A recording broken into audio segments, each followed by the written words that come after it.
Assalamualaikum warahmatullahi wabarakatuh. Perkenalkan, nama saya Felisa Mena Putri, kelas 10-8, nomor absen 12, asal sekolah saya dari SMA Negeri 1 Meranggen.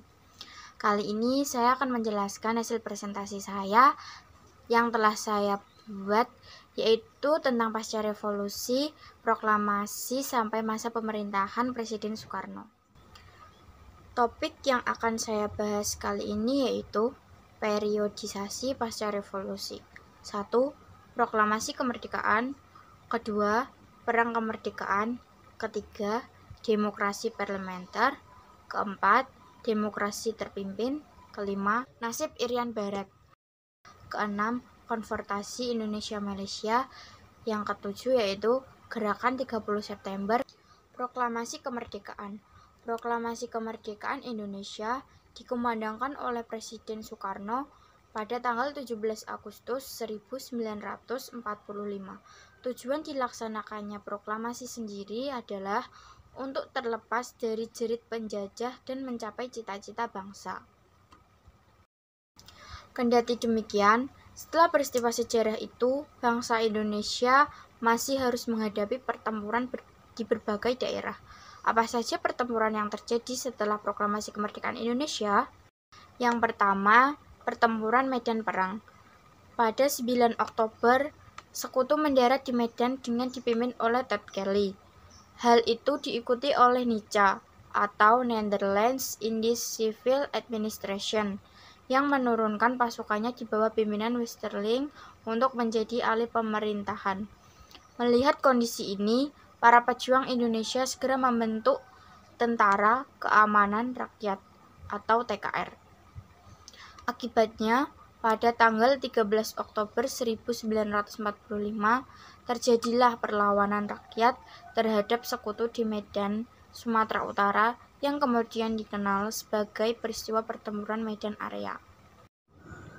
Kedua, Bandung Lautan Api. Peristiwa Bandung Lautan Api terjadi pada 13 Oktober 1945. Sekutu menduduki kota Bandung karena hendak melucuti dan menawan tentara Jepang. Pada tanggal 27 November 1945, Sekutu mengeluarkan ultimatum agar rakyat Indonesia segera pergi dari area Bandung Utara.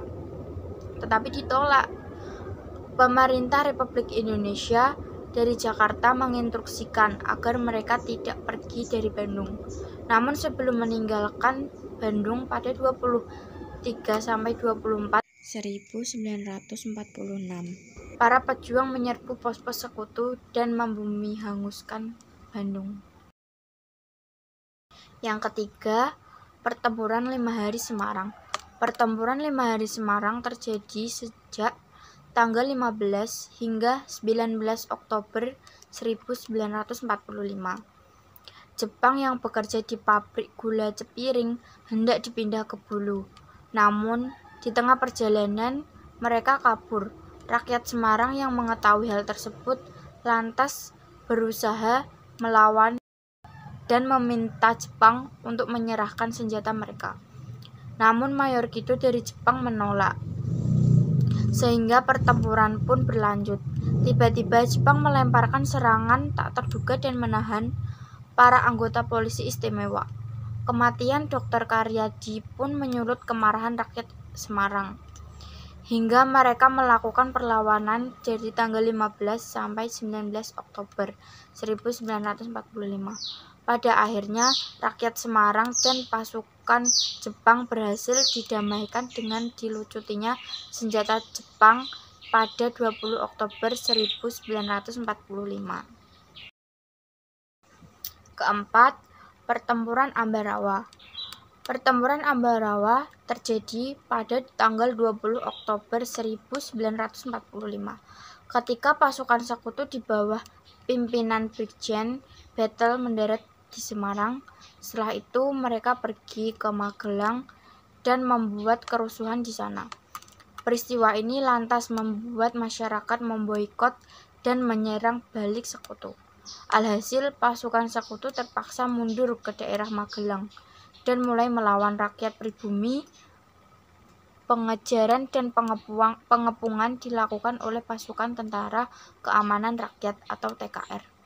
Di bawah pimpinan Kolonel Sudirman, pertempuran pun pecah selama 4 hari, dari 12 Desember sampai 15 Desember 1945 yang disebut sebagai Pertempuran Ambarawa. Pertempuran ini diakhiri dengan kemenangan oleh pihak TKR pada 15 Desember 1945.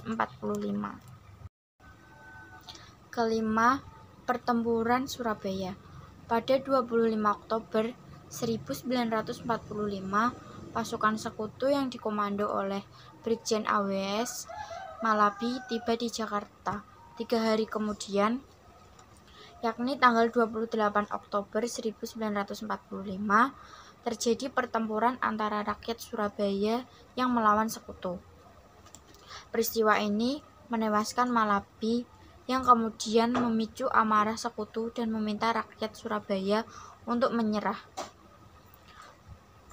Pada 9 November 1945, sebelum pukul 18.00, apabila ultimatum tersebut tidak dituruti, maka sekutu akan menyerang Surabaya. Keesokan harinya, pada 10 November 1945, rakyat Surabaya memilih untuk tidak mengindahkan ultimatum dan dengan penuh semangat melakukan perlawanan terhadap sekutu.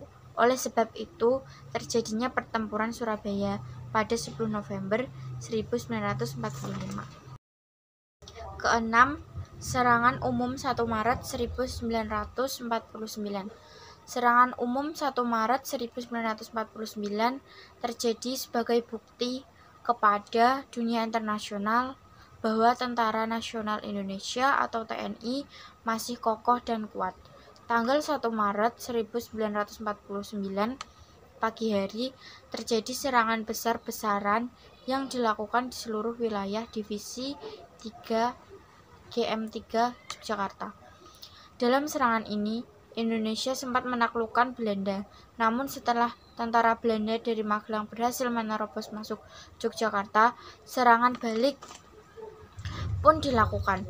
Tercatat bahwa peristiwa ini dari pihak Belanda menewaskan 6 orang, sementara di pihak Indonesia menewaskan 300 prajurit dan 53 anggota kepolisian. Demokrasi parlementer. Tidak lama setelah itu, Indonesia mengadopsi undang-undang baru yang terdiri dari sistem parlemen di mana dewan eksekutifnya dipilih oleh bertanggung jawab kepada parlemen atau MPR. MPR terbagi kepada partai-partai politik sebelum dan sesudah pemilu pertama pada tahun 1955, sehingga koalisi pemerintah yang stabil susah dicapai. Peran Islam di Indonesia menjadi hal yang rumit. Soekarno lebih memilih negara sekuler yang berdasarkan Pancasila, sementara beberapa kelompok Muslim lebih menginginkan negara Islam atau undang-undang yang berisi sebuah bagian yang menyaratkan umat Islam takluk kepada hukum Islam. Demokrasi parlementer adalah suatu demokrasi yang menempatkan kedudukan badan legislatif lebih tinggi daripada badan eksekutif. Kepala pemerintahan dipimpin oleh seseorang Perdana Menteri. Perdana Menteri dan menteri-menteri dalam kabinet diangkat dan diberhentikan oleh parlemen.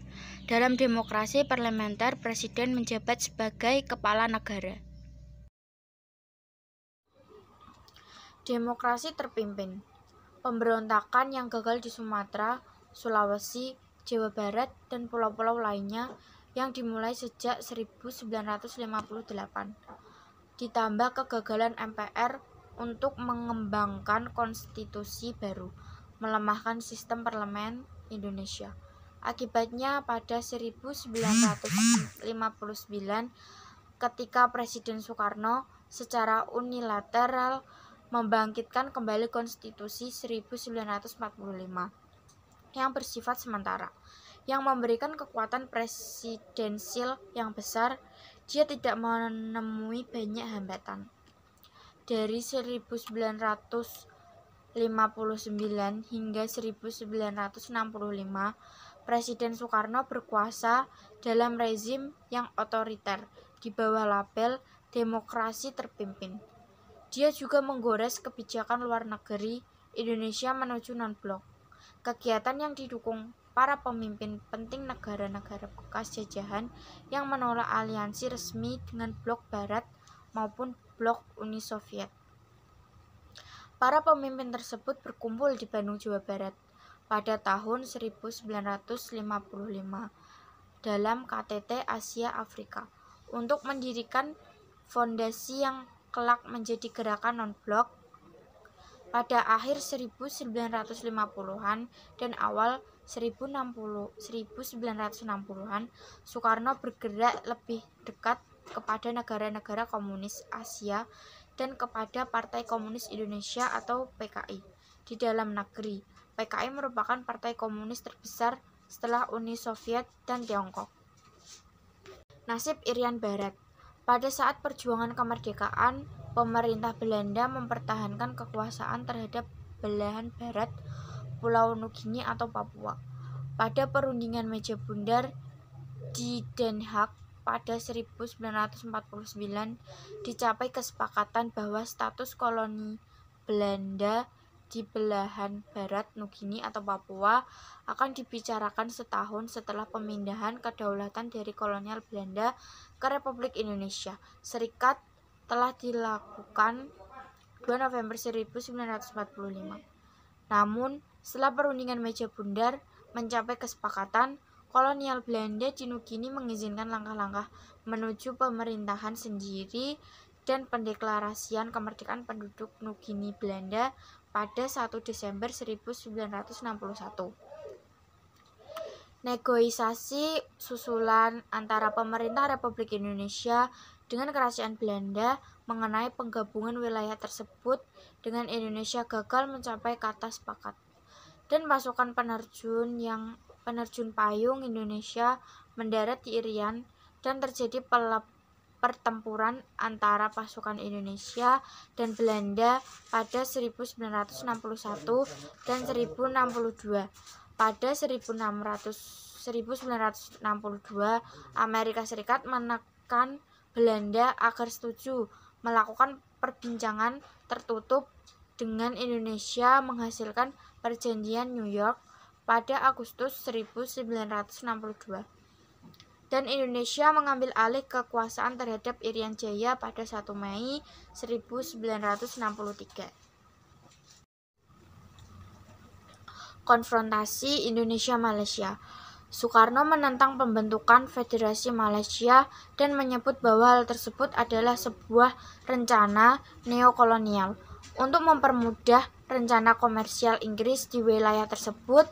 Selain itu, dengan pembentukan Federasi Malaysia, hal ini dianggap akan memperluas pengaruh imperialisme negara-negara Barat di kawasan Asia dan memberikan celah kepada negara Inggris dan Australia untuk memengaruhi perpolitikan regional Asia.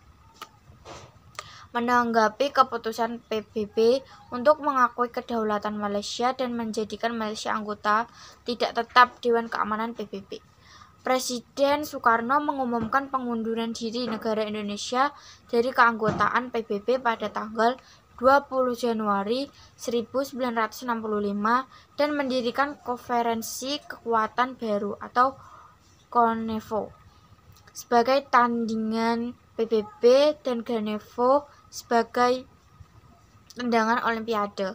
Pada tahun ini juga konfrontasi ini kemudian mengakibatkan pertempuran antara pasukan Indonesia dan Malaysia atau yang dibantu oleh Inggris. Gerakan 30 September. Hingga 1965, PKI telah menguasai banyak dari organisasi massa yang dibentuk Soekarno untuk memperkuat dukungan untuk rezimnya dan dengan persetujuan dari Soekarno. Memulai kampanye untuk membentuk Angkatan Kelima dengan mempersenjatai pendukungnya. Para petinggi militer menentang hal ini. Pada 30 September 1965, 6 jenderal senior dan beberapa orang lainnya dibunuh dalam upaya kudeta yang disalahkan kepada para pengawal istana yang loyal kepada PKI. Panglima Komando Strategi Angkatan Darat saat itu, Maijen Soeharto, menumpas kudeta tersebut dan berbalik melawan PKI. Soeharto lalu menggunakan situasi ini untuk mengambil alih kekuasaan. Lebih dari puluhan ribu orang-orang yang dituduh komunis kemudian dibunuh. Jumlah korban jiwa pada 1966 mencapai setidaknya 500.000, yang paling parah terjadi di Jawa dan Bali.